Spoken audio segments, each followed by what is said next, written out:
No ha habido hasta estos momentos, este año cumplo 46 años de predicar esta palabra.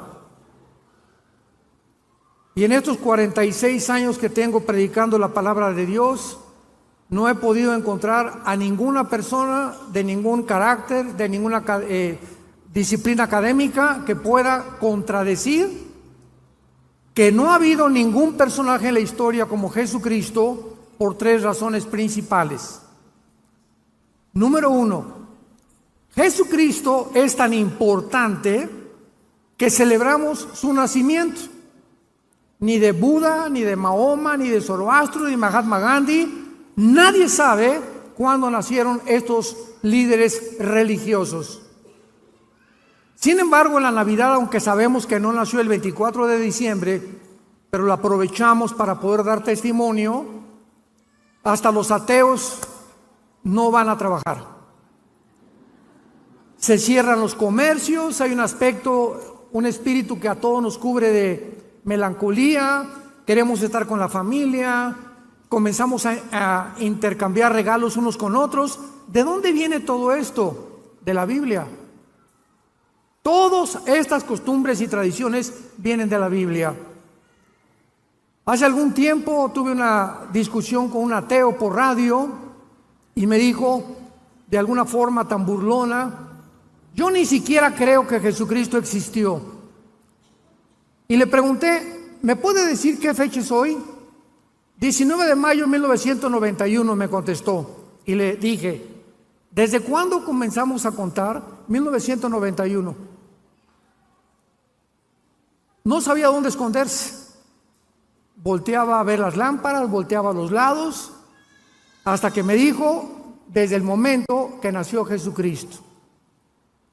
El personaje tan importante de Cristo es tan impactante en la historia que la historia fue dividida por él. Y se cuenta la historia antes y después de Cristo. No es antes y después de Buda, antes y después de Zoroastro, antes y después de Mahoma, es antes y después de Jesucristo.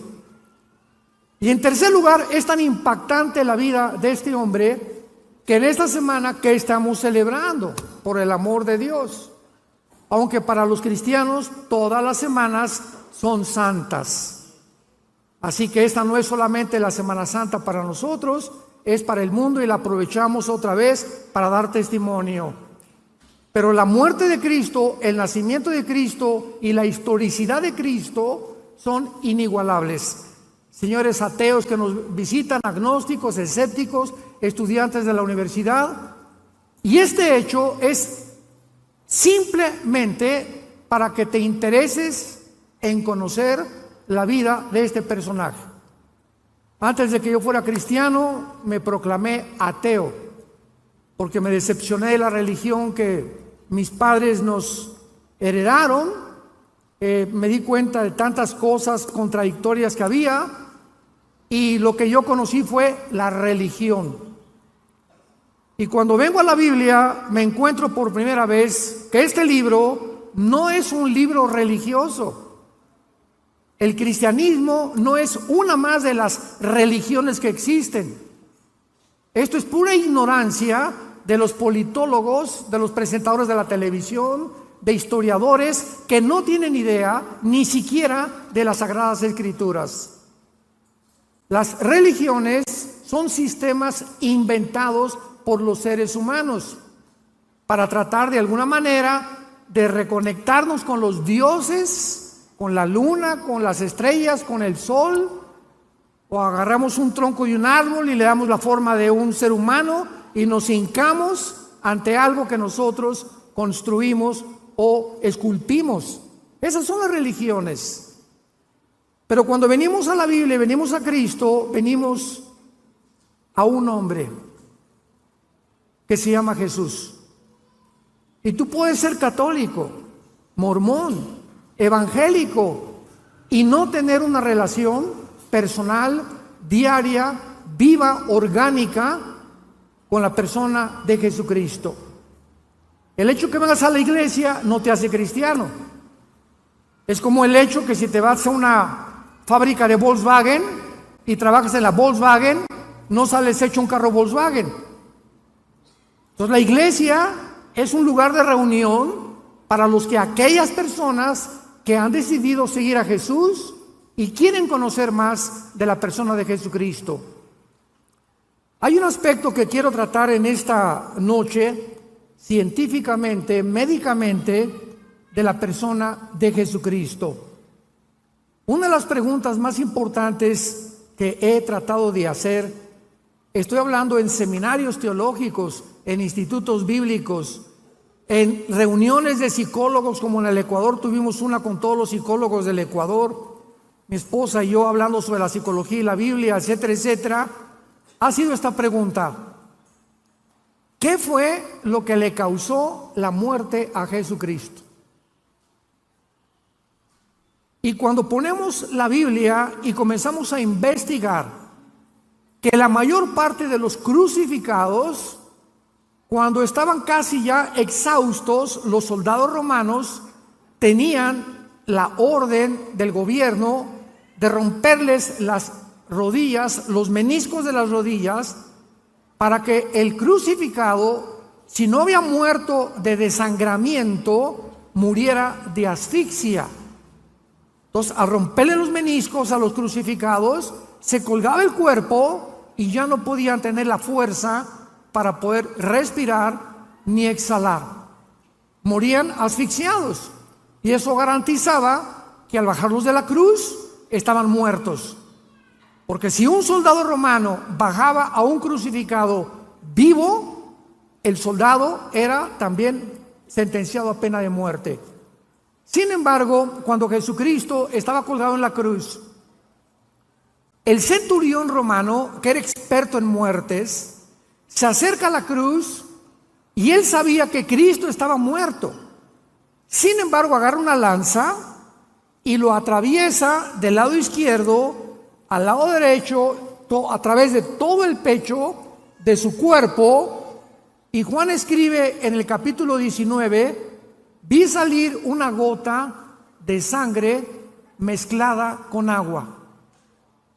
Y a la luz de la cardiología moderna, porque en la Biblia encontramos las evidencias más antiguas de genética, química, antropología, paleontología, medicina, biología y cualquier disciplina académica que tú me quieras decir. La Biblia es más antigua que cualquier libro científico del siglo XXI.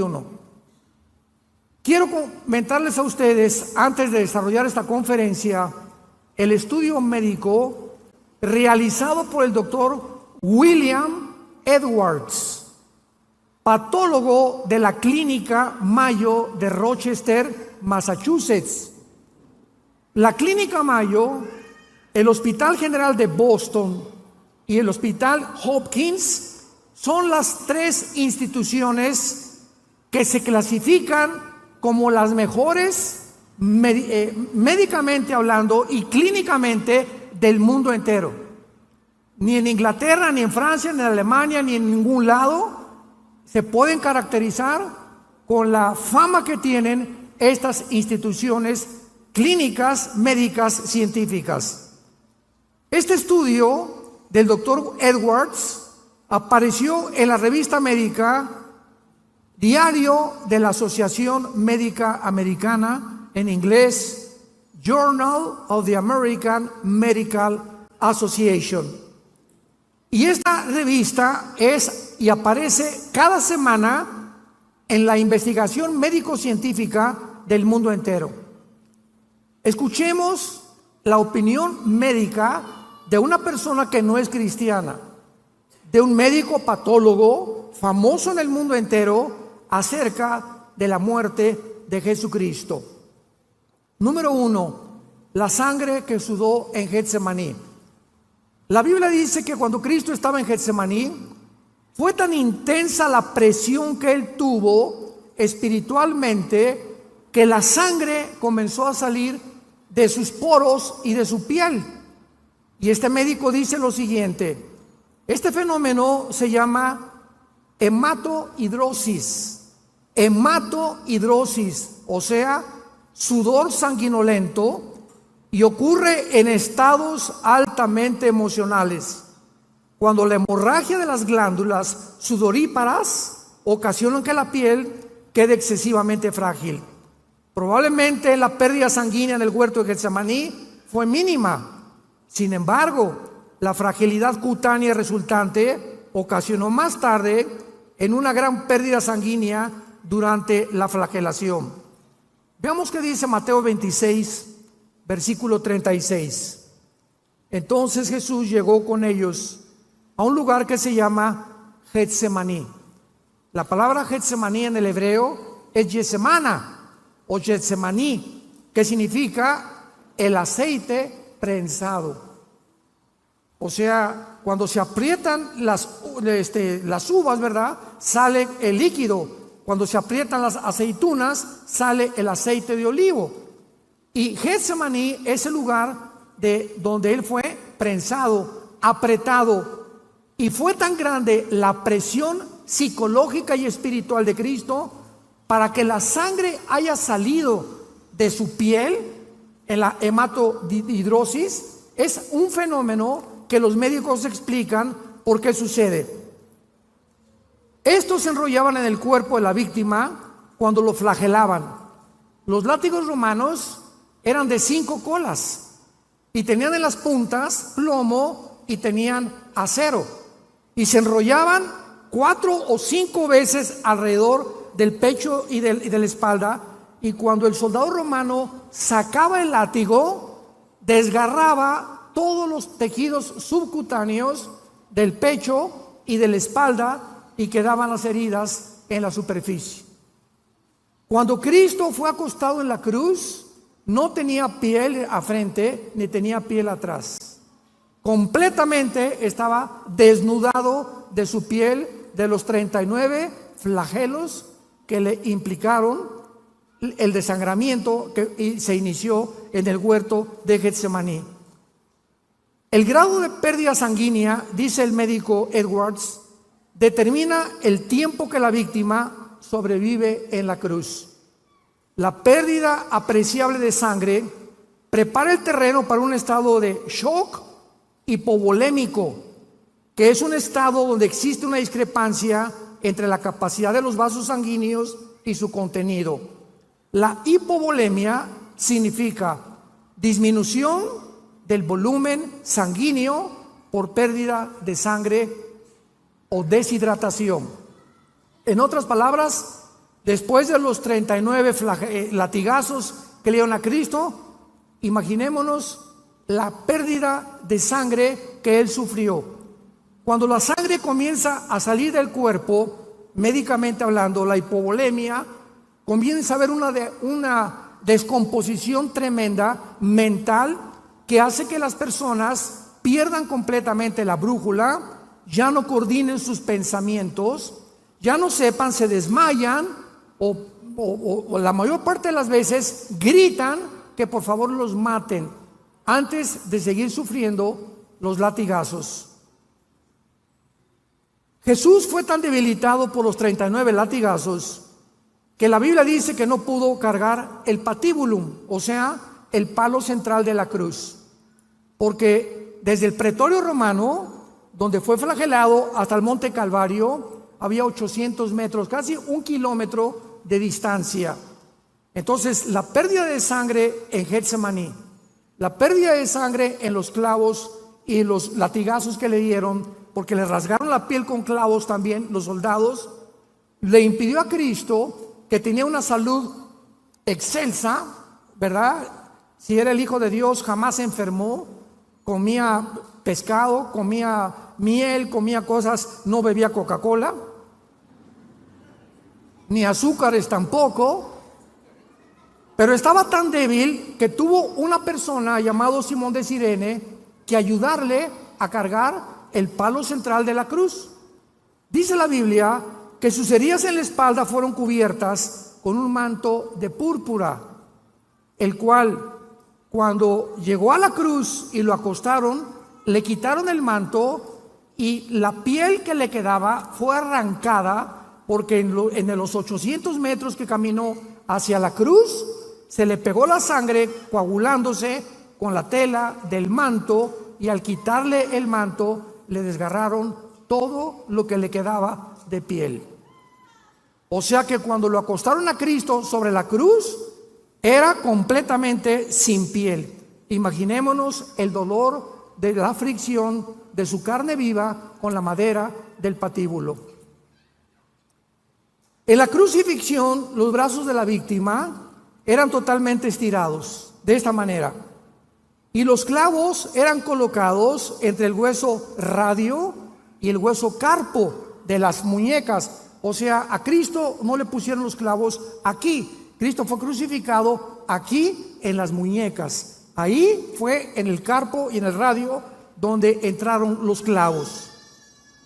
Y aunque no producían fractura, el daño al periósteo, que es la membrana que cubre los huesos, era dolorosísima. La mayor parte de las víctimas de la crucifixión en ese momento perdían el conocimiento del dolor tan intenso de la entrada de los clavos en estas partes de las manos. También los clavos le cortaron el nervio mediano médicamente, lo cual le ocasionó a Cristo espasmos intensísimos de dolor en los brazos durante todo el procedimiento. Todo esto produjo una parálisis en parte de sus manos que se llama los ligamentos o mano de garra, donde la mano comienza a perder ya el control y se hace así y ya no puede abrirla del dolor tan intenso de los clavos en el carpo y en el radio. Los clavos de los pies, dice este médico, atravesaron los huesos del tarso y seguramente le ocasionaron lesiones en sus nervios. El mayor efecto fisiológico es lo que se llama la interferencia con la respiración normal, especialmente durante la exhalación, ya que el cuerpo tiende a fijar el tórax en estado de inhalación y el crucificado está colgado y no puede hacer esto, respirar y exhalar, porque el peso de los clavos, al tratar de hacer esto, le produce más presión en las manos y más presión en los pies. De acuerdo a los análisis de respiración, primordialmente con el diafragma y de forma superficial, resultan en una retención de dióxido de carbono en la sangre. Y esto es lo que produce y lo que produjo a millones de personas ahora que hubo la pandemia, cuando nos mandaron ponernos un pañal en la boca. ¿Qué te produce el pañal en la boca? Que los estreptococos se te vuelven a meter, no respiras el oxígeno que necesitamos y después la Organización Mundial de la Salud dictamina que no servía de nada. Impresionante lo que hicieron con nosotros. Continuaron en el cuerpo de Cristo calambres musculares, hormigueo en los brazos, por la posición tan incómoda, y se agregaron a la molestia de la respiración, porque en cada momento que respiraba era un dolor y un martirio agonizante, lo cual casi siempre llevaba a la asfixia a los crucificados. Otros factores, dice el médico Edwards, que contribuyeron a la muerte del crucificado variaban, pero siempre era deshidratación, arritmias cardíacas inducidas por el estrés, insuficiencia cardíaca por la acumulación rápida del líquido en la cavidad pericárdica o en cavidad pleural. Y finalmente, un aspecto médico de la muerte de Jesús ha sido gran controversia y es el tema que quiero desarrollar. ¿Qué fue científicamente o médicamente? Se van a sorprender ustedes lo que le causó la muerte a Cristo. Cuando el soldado romano le atravesó el costado, le atravesó lo que se llama el pericardio, que es una membrana que cubre el corazón, y el endocardio, que es una membrana que está dentro casi en el corazón. Y cuando Juan escribe hace 2000 años, vi salir una gota de sangre y una gota de agua, de acuerdo a los cardiólogos del siglo XXI, la mezcla de la sangre con el agua es por la rotura del pericardio. O sea, Cristo ya estaba muerto antes de que el soldado le atravesara con la lanza el costado. De acuerdo a lo anterior, el líquido que salió de Jesús correspondía al líquido pericárdico y la sangre a presencia de sangre en la cavidad pericárdica. El corazón está forrado por dentro por la membrana llamada el endocardio, después una capa muscular llamada el miocardio, forrada por el pericardio, con dos capas, pericardio visceral y pericardio parietal. Y estas capas no se conocían hace 2000 años, ni se entendía tampoco qué es lo que pasaba, porque jamás había el estudio clínico que hicieron después estos médicos de la Clínica Mayo, Rochester y la Clínica de Hospital Hopkins y de Boston hace algunos años.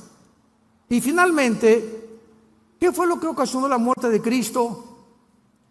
Damas y caballeros santos de Dios, 1000 años antes de la crucifixión, David escribió el Salmo 22.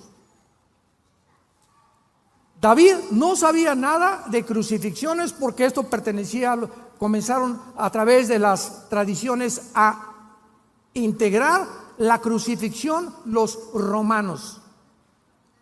Y David escribe 1000 años antes de Cristo, en el Salmo 22, las palabras y la causa que le mostró a Cristo, o la razón que le causó a Cristo su muerte en la cruz. Y comienza el Salmo 22 diciendo: Elí, Elí, lama sabactani. Dios mío, ¿por qué me has desamparado? Que fue la última expresión de Cristo. Y finalmente, más adelante dice: jugaron ropas los soldados con mi manto, me miran como toros de Bazán. Y la Biblia describe lo que causó la muerte de Cristo. No fue la asfixia, porque no le rompieron los huesos. Estaba escrito en el libro del Éxodo que al cordero no le iban a romper los huesos. Entonces el soldado romano le atravesó la lanza para asegurarse que estaba muerto. Entonces Cristo no murió de asfixia, no murió de deshidratación, no murió de desangramiento. El Salmo 22 dice estas palabras: mi corazón fue como la cera.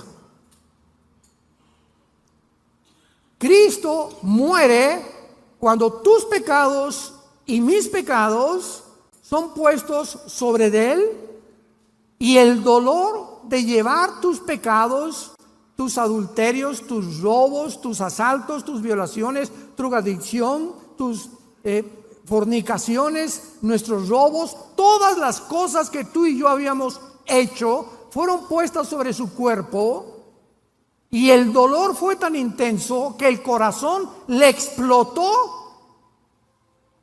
Cristo muere de dolor moral. Si alguna mujer está pariendo, sabe el dolor que tiene cuando el niño va a salir a la luz. Y los dolores son intensísimos del parto, se consideran los más grandes que hay de sufrimiento en el ser humano. Pero para que una persona pueda morir de dolor, hay mujeres que ven a sus hijos morir y lloran y caen: mi hijo murió, mi esposo murió, y vemos a cantidad de personas en los entierros, en los funerales, desesperados por sus muertos y se jalan los pelos, pero no hemos visto a ninguna persona que sea tan intenso el dolor que caiga muerto, de no poder soportar el dolor tan grande que está experimentando la pérdida de un ser querido. Pues Cristo muere y paga por tus pecados y paga por mis pecados, y esto es lo que nos habla claramente de la evidencia que le estalla el corazón de dolor moral. Y finalmente, este aspecto médico dice lo siguiente: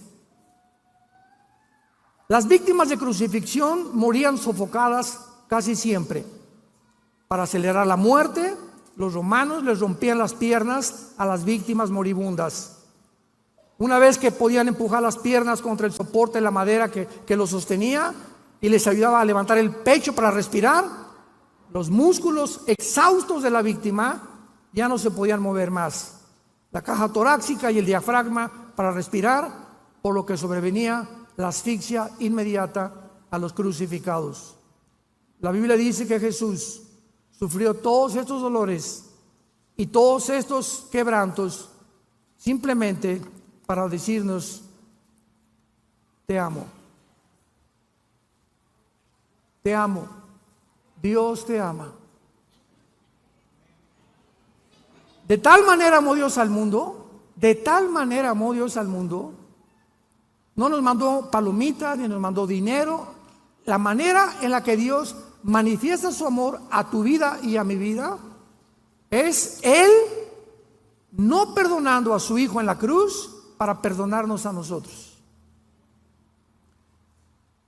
En Génesis capítulo 22, Abraham lleva a Isaac al monte Moriah a ofrecérselo a Dios.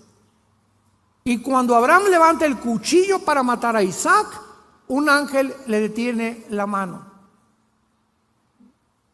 Casi 3000 años después, la misma escena la vemos en el Monte de los Olivos. Se levanta el cuchillo para matar a Cristo y Dios no detiene la mano. Dios permite que su hija muera. Perdonó a Isaac y no perdonó a su hijo por ti y por mí, para decirte que te ama. Y si Dios te está diciendo que Él ha dado su vida por ti y por mí, ¿cómo no nos dará todas las cosas si nosotros se las pedimos y le seguimos en el temor de su vida en nuestro corazón? El temor de Dios es medicina a nuestro cuerpo y refrigerio a nuestros huesos. Largura de días y años de vida y paz te aumentarán. Y tú no puedes más que comprender algo. Yo siempre que he tenido en estos 46 años de vida predicando el Evangelio, cuando me asaltan dudas, porque las dudas nunca van a dejar de asaltarnos, es una guerra mental entre el bien y entre el mal.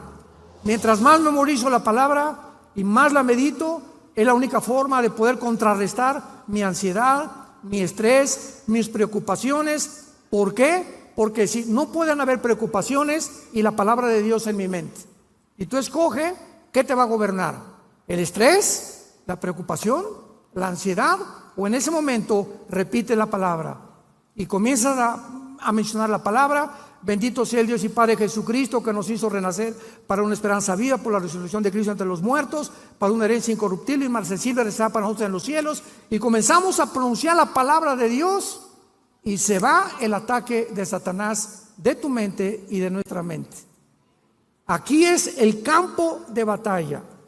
Tú eres lo que piensas. Somos el resultado de nuestros pensamientos. Dice Isaías 53, 700 años antes de Cristo. Lo más importante del pasaje de Isaías 53, para todos ustedes que estudian teología, es que está escrito en el pasado. Fue escrito 700 años antes de Cristo y se escribe como si ya hubiera pasado. Despreciado y desechado entre los hombres, varón de dolores, experimentado en quebranto, como que escondimos de él el rostro. Fue pasado, menospreciado y no lo estimamos. Ciertamente llevó, no dice llevará, llevó nuestras enfermedades, sufrió nuestros dolores, le tuvimos por azotado, por herido de Dios y abatido. Mas el herido fue tiempo pasado por nuestras rebeliones. Pregunta: ¿cómo es posible que se hable de un evento futuro en el pasado? Porque la Biblia es el único libro hiperdimensional. Señores científicos que nos acompañan, señores médicos, señores psicólogos y psiquiatras que están con nosotros. ¿Qué estoy diciendo? En 1940, más o menos 43, Alberto Einstein descubrió una fórmula científica que revolucionó completamente la dimensión y las leyes de la física. E igual a mc al cuadrado. La energía es igual a la materia por la velocidad de la luz al cuadrado. Esta fórmula de Einstein revoluciona completamente nuestra vida, y qué impresionante que la Biblia se adelantó, porque esta fórmula de Einstein implica que el tiempo no existe. Se les van a fundir los fusibles. El tiempo no existe. ¿Qué quiero decir con esto? Agarra tu reloj en este momento. ¿Y qué hace el reloj? El segundero. 1, 2, 3, 4, 5. ¿Dónde está el pasado?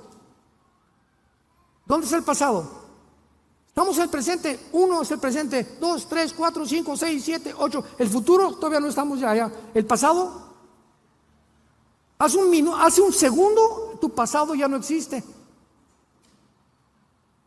Hace 2000 años el apóstol Juan escribe el Apocalipsis. Viaja el apóstol Juan 2000 años y ve al anticristo y la tercera guerra mundial. Juan regresa en el espíritu y el Apocalipsis ya está escrito lo que va a ser. No ha sido y será.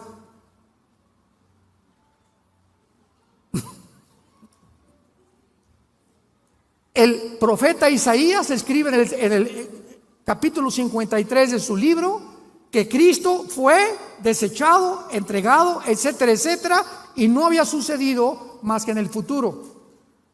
Y cuando encontramos que la fórmula de Einstein demuestra que el tiempo no existe, el tiempo se incluye desde Einstein como la cuarta dimensión.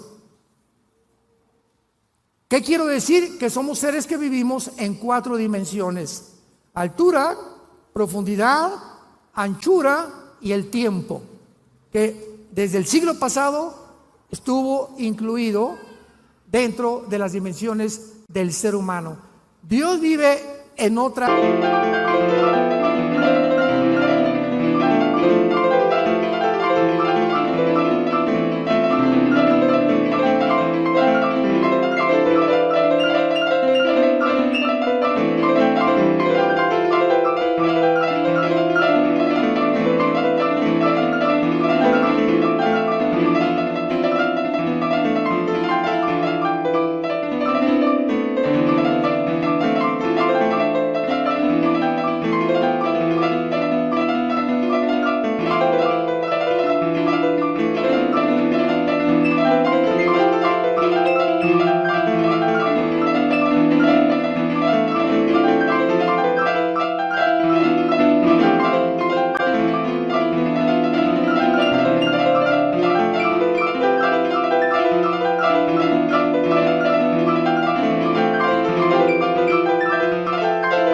Dimensión, en la sexta, séptima u octava dimensión. Para Dios 1000 años es un día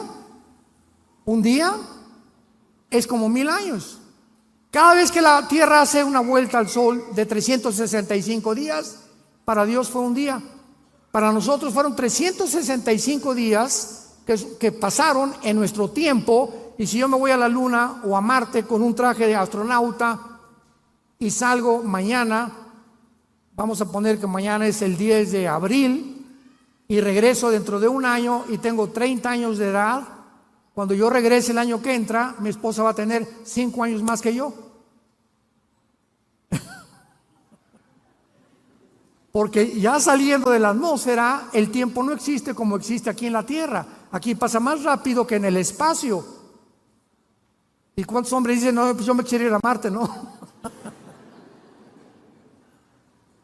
Hermanos, todo lo que estoy compartiéndole a ustedes es maravillosa. La Biblia es maravillosa.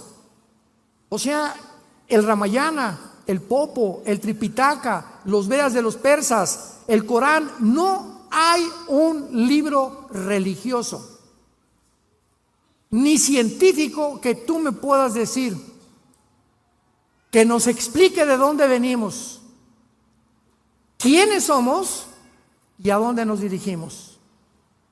Y cuando Dios muere en la cruz y abre sus brazos, nos dice lo siguiente: todo aquel que me sigue no permanecerá en tinieblas.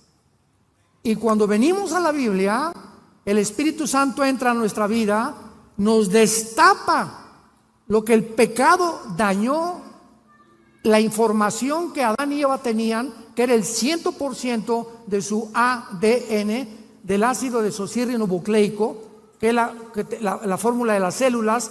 Y Adán y Eva perdieron todo eso y nos lo transmitieron a nosotros. Einstein decía que teníamos el 8% desarrollado de la mente nada más. Perdimos más del 90% de la información.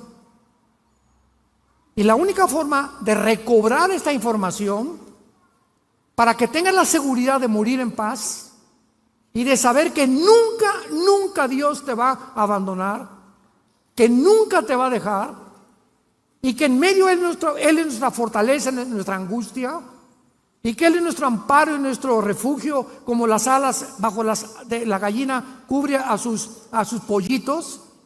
Fortaleza mía, castillo mío, mi Dios, en quien confiaré, decía David, es teniendo a Jesucristo como tu Salvador. Comienzas a entender el mundo. Vamos a hablar de esto mañana en el desayuno. Impresionante como el mundo llegó a su fin. Filosóficamente, religiosamente, políticamente, militarmente, en cualquier área que tú busques, el mundo en que tú y yo vivimos hoy está completamente derribado. En Estados Unidos se acabó la democracia, se acabó la moral en el mundo, ya los géneros terminaron, la biología y la genética la hicieron a un lado. Ahora un hombre puede ser mujer, una mujer puede ser un hombre, de acuerdo a lo que él crea o lo que ella crea, y no genética ni biológicamente. Es una locura, es un mundo de psicópatas, de sociópatas. Nunca el mundo había enloquecido al grado en el cual se encuentra actualmente. Y simplemente porque no tienen a Dios, porque hemos creído que podemos vivir sin Él. ¿Qué importancia tiene la muerte de Cristo para todos nosotros? En primer lugar, la muerte de Cristo fue el tema que más intrigó a los profetas hebreos. Dice en la primera carta de Pedro, capítulo 1, versículo 11, los profetas profetizaron de la gracia destinada a ustedes, inquirieron y diligentemente indagaron acerca de esta salvación, escudriñando qué persona y qué tiempo indicaba el Espíritu de Cristo que estaba en ellos, el cual anunciaba de antemano los sufrimientos de Cristo y las glorias que vendrían tras ellos. En la cruz del Calvario había dos grupos de personas: los religiosos, los fariseos, supuestamente los doctores de la ley. Y del lado izquierdo estaban los griegos, los filósofos de Atenas, los discípulos de Zenón, los epicúreos, los estoicos, los grandes pensadores de la historia en aquel tiempo. Los religiosos, los fariseos, voltearon a la cruz y dijeron: este no puede ser el Hijo.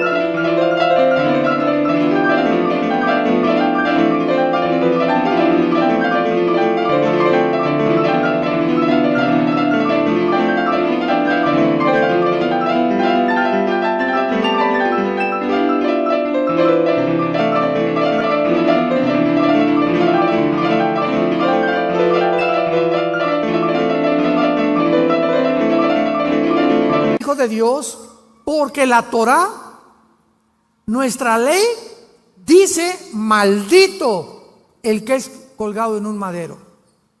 Entonces, ¿cómo puede este hombre decirse que es hijo de Dios cuando nuestra ley dice que los que son crucificados son hechos maldición? No puede ser este el Hijo de Dios. comenzaron a ofuscar en sus pensamientos y en su limitada racionalización. Y por otro lado, los griegos veían a Jesús y decían: este no puede ser el Hijo de Dios, porque Zeus, nuestros grandes dioses de los titanes de la mitología griega, no podían permitir que a su hijo le hicieran lo que le están haciendo a este hombre. ¿Cómo puede llamarse este el Hijo de Dios? Damas y caballeros, los religiosos y los filósofos, Dios enloqueció su sabiduría, porque la palabra de la cruz es locura a los que se pierden. Y no podían, con su mente intelectual y filosófica, como actualmente también, no me importa que seas maestro de filosofía y letras en la universidad, ni que tampoco tengas doctorados en ciencias políticas, si tú no tienes al Espíritu de Cristo en tu vida, no vas a entender la Biblia. Porque los pensamientos de Dios son más altos que los nuestros. Y la forma como Dios actúa no es como nosotros.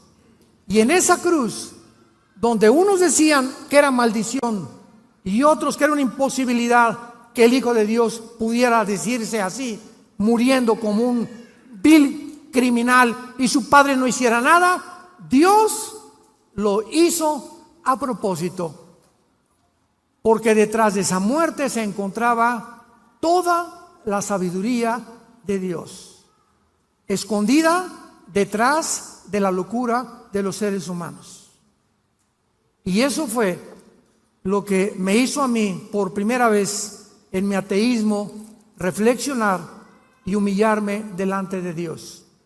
Y se acercó entonces mi hermano Alejandro, que era cristiano, y me leyó este pasaje de 1 Corintios capítulo 1, que dice así: porque lo insensato de Dios es más sabio que los hombres, y lo débil de Dios es más fuerte que los hombres.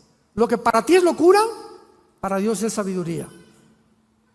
Porque lo que tú calificas como locura, Dios lo hizo a propósito para que no lo busques intelectualmente, sino para que te humilles delante de Él, recibas a Cristo y Él te abra el entendimiento y te diga: 2 más 2 son 4, 5 más 5 son 10. Imagínate un niño de 6 años: oiga, maestro, ¿qué quiere, chamaco? Tanta molesta que me das. Explíqueme la teoría de Einstein, m igual a mc al cuadrado. Mira, niño, aunque yo te lo explique, no lo vas a entender. Pero ¿por qué, maestro, si mi cerebro es igual al tuyo? Es verdad, pero el mío está desarrollado y el tuyo no. Entonces, cuando tú crezcas y madures en conocimiento, vas a entender lo que ahorita, aunque te lo explicara, no lo vas a explicar. Cuando yo era ateo, Dios me dijo: gusano, chinche, hormiga de agua puerca. ¿Quieres entender mis caminos? ¿Quieres caminar conmigo? ¿Tú crees que puedes comprenderme cuando yo hice el universo? Como le hice a Job: ¿dónde estabas cuando hice la tierra? Cuando medí las medidas de la tierra, la distancia entre la tierra y el sol, el movimiento de gravitación de la tierra, el movimiento de traslación de la tierra, la velocidad de la luz, 300,000 kilómetros por segundo. ¿Dónde estabas tú? Le pregunta Dios a Job. Si eres tan inteligente, dímelo. Dime quién eres, ya para acabar pronto. Y cuando nos damos cuenta que estamos tratando de pelear con un Dios, que si Él existe es lógico, hermanos filósofos, la lógica elemental nos dice lo siguiente: si realmente Dios existe, Él no puede pensar como nosotros, y es una mente inmensamente grande, maravillosa, y si yo quiero aprender, necesito una condición, una sola: ser humilde. Ser humilde, humillarme. Señor, lo que sé, como dijo Sócrates, yo solo sé que no sé nada. Estoy tratando de pelearme contra ti, que porque, ¿y para qué si Dios hizo al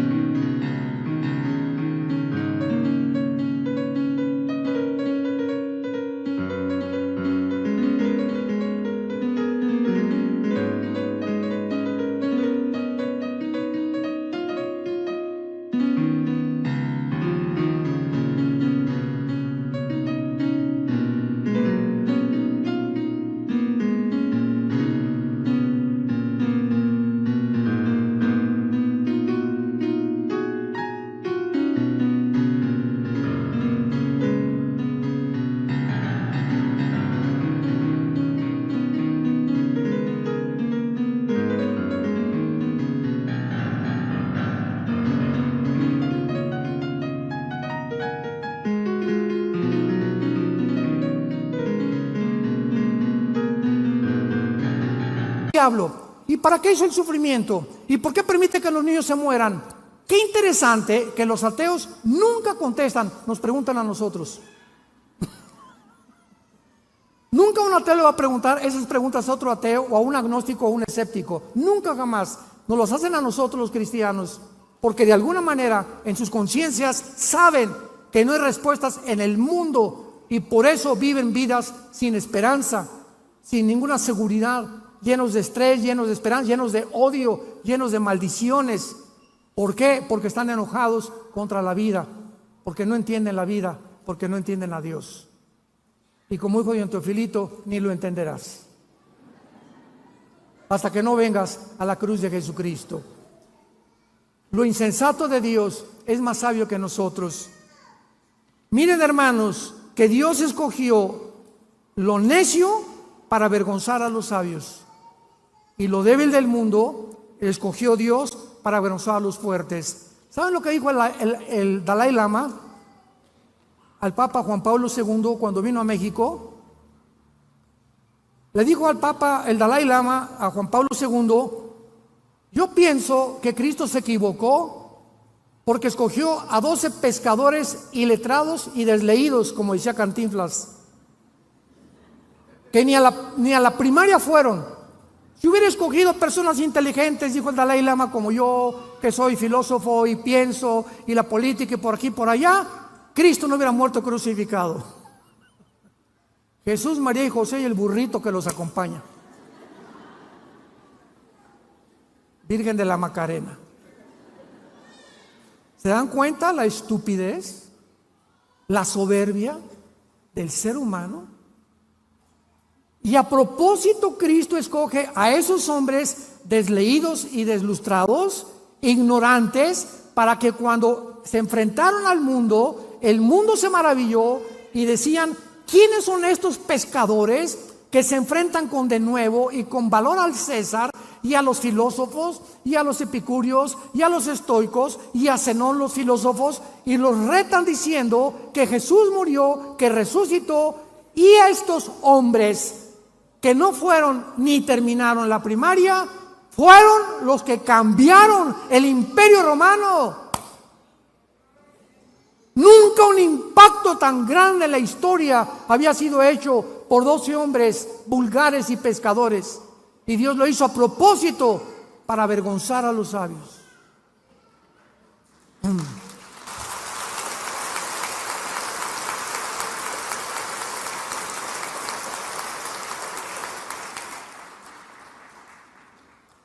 Cristo muere en la cruz para pagar por tus pecados y por mis pecados. Y es la base de su muerte lo que nos puede limpiar delante de Dios. Tú me dices: es que yo hice un asilo para ancianos y yo he hecho orfanatorios para niños y voy a mi iglesia y me persino cada domingo, o voy a la iglesia evangélica o a la iglesia que tú vayas y limpiamos nuestra conciencia. La Biblia dice: el que tiene al Hijo tiene la vida. Puedes tener una religión, te repito, puedes ser católico, evangélico, bautista, nazareno, pentecostal, presbiteriano, dime lo que quieras. No es la etiqueta de la botella lo que determina el contenido, es lo que está dentro de ti. Yo soy esto, yo soy aquel, presbiteriano, bautista por afuera, porque voy a tal iglesia o a tal denominación, pero dentro de tu vida, ¿tienes tú una relación con Jesús? ¿Amas la Biblia? ¿Amas a tus hermanos? ¿Amas a tu esposa? ¿La respetas? ¿Le eres fiel a tu esposa? ¿Amas a tus padres? ¿Les das un buen ejemplo a tus hijos? Desde que te convertiste, ¿cuántas personas has ganado para Cristo? ¿Te mueres de pasión por la verdad? ¿Estarías dispuesto a morir en tus convicciones por la causa de Cristo? Si tú no contestas estas preguntas satisfactoriamente, no eres más que una persona religiosa de la boca para afuera. Y la Biblia dice: no hay otro nombre en que podamos ser salvos más que en el nombre de Jesucristo. Mas Dios muestra su amor para con nosotros, que siendo pecadores, Cristo muere en nuestro lugar. Herido fue por nuestras rebeliones, molido por nuestros pecados. Todo esto lo ha hecho Dios por ti y por mí, para que hoy vengas, no a una religión, ven hoy, te invito a que vengas a la cruz, a que adores a ese hombre que tienes colgado en un crucifijo en tu casa sin saber ni siquiera lo que representa, para que vengas en esta noche y le pidas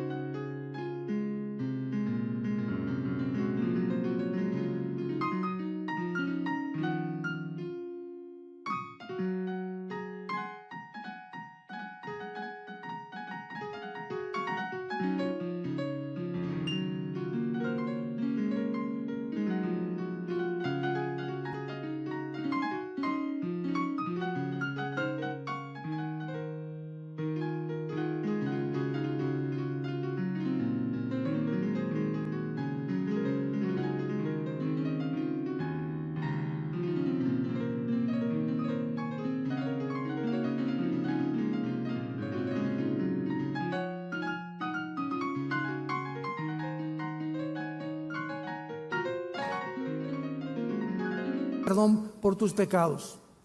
Your smile captivates my heart. I am so not me when you look at me.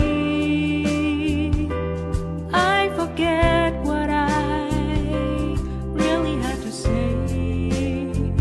This is the magic of your love for me. Is my soul with destiny that I am miracle of my dreams.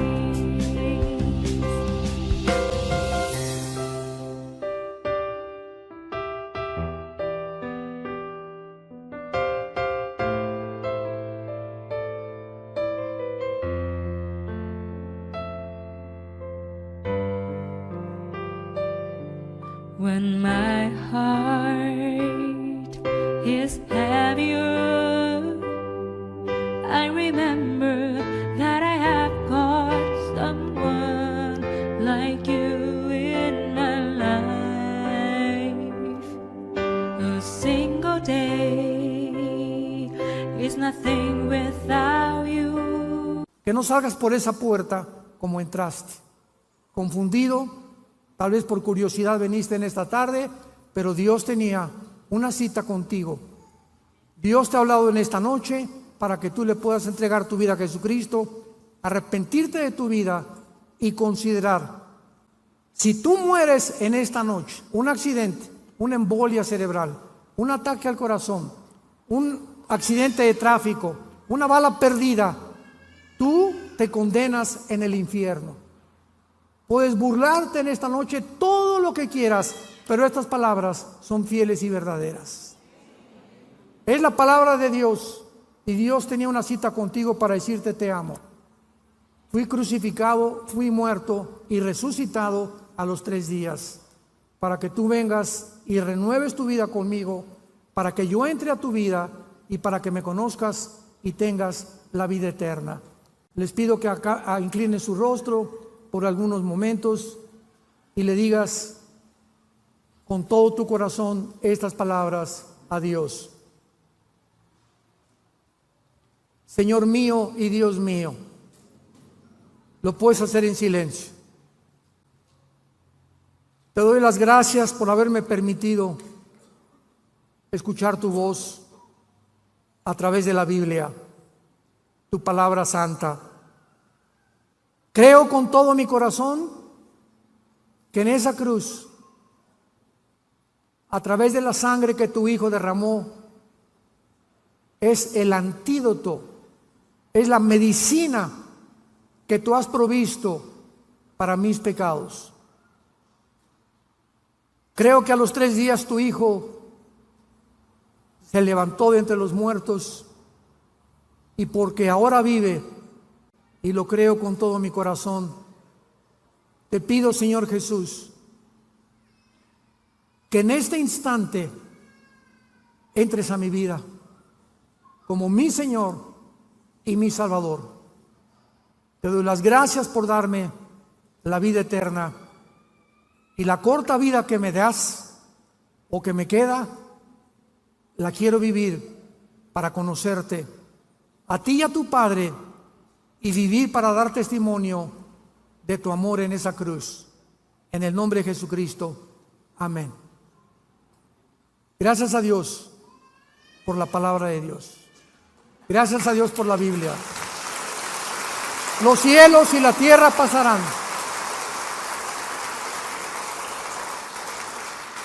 Los cielos y la tierra pasarán, pero mis palabras permanecerán. Todos los sistemas filosóficos del mundo estamos viendo que están derribados. Todo se está derrumbando a nuestro alrededor. El petróleo, el peso, la democracia, el capitalismo, el comunismo, el socialismo, todo, la ciencia, la sexualidad, todo ante nuestro alrededor se está derribando. Si los fundamentos fueran quitados, Salmo 11, ¿qué sería de nosotros? ¿Qué sería si no tuviéramos este fundamento, esta esperanza? ¿Qué sería de mi vida? Yo hubiera acabado en la cárcel o muerto. Si hubiera seguido la vida que yo seguía, hubiera acabado yo loco o en un psiquiátrico, tal vez. Pero Dios me levantó para que pudiera proclamar su mensaje. Y cada día le digo que me dé más pasión para hacerlo, para que la gente pueda comprender que tienes una sola vida para arrepentirte y venir a la cruz.